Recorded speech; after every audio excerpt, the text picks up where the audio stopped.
Hi guys, tomorrow my first day school. Hi mga ka-parents! Welcome for another video, and for today's video, samahan niyo ako sa first day ng school ng aking anak na si Ishan.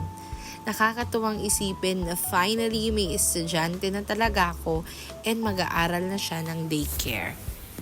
Alam niyo ba, last school year is trinay ko na talaga siyang i-enroll for daycare, but unfortunately dahil 3 years old lang siya, cat lang siya, and also may kakulitan kasi siya and hindi talaga siya tolerable or hindi siya kayang i-handle ni teacher. Kaya naman, because of that, nag-give up kami ng maaga, pero ang goal lang kasi talaga namin last school year is the experience na makipag-socialize siya. Tinry ko na rin siyang ipasok for a summer class, and also sobrang kulit niya before, kaya talagang hindi rin siya kaya noon. Kaya ngayon, nakakatawa na finally makakapag-school na siya. Actually, piniprepare ko na siya for this one, and hindi na rin naman bago sa kanya na pumasok sa school kasi he experienced going to Kumon and also attending therapy, kaya feeling ko ready na siya. And also, alam niyo ba, hindi siya mahiyain, kaya alam ko na siya ay very excited nang makapasok. Hi guys, my first day at school. Smile here. Naglakad lang kami papunta sa kanyang school para masanay siya na hindi siya lagi nakamotor pagpasok. And also, niremind ko siya sa mga dapat niyang tandaan, lalo na sa mga rules namin. Lucky kids and not fighting.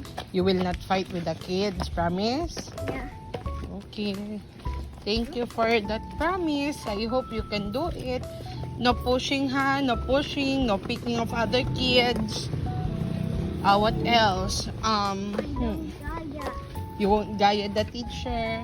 You follow what the teacher says, but you won't gaya the teacher, okay?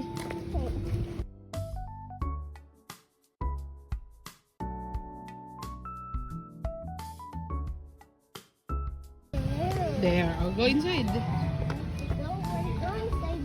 And that's good. Sige na. Oo nga, no. Go inside. Inalaw ko muna siya mag-play for I think 5 minutes, and then i-prepare ko na siya para sa kanyang klase. Nakakatawa ko, hindi niya na ako inaantay. Siya na talaga papasok sa loob. Bye-bye. Love you. Sana this school year is ito na talaga yung time para makinig siya at matuto. And sana magkaroon siya ng maraming friends and playmates, and also makikinig kay teacher kapag may dapat at hindi dapat gawin. Gusto ko lang naman is talagang magkapag-aral siya ng maayos and mabigay lahat ng kailangan niya. But anyway guys, thank you for watching sa aming video, and I hope to see you again on our next vlog. Bye! Pogi! Papa!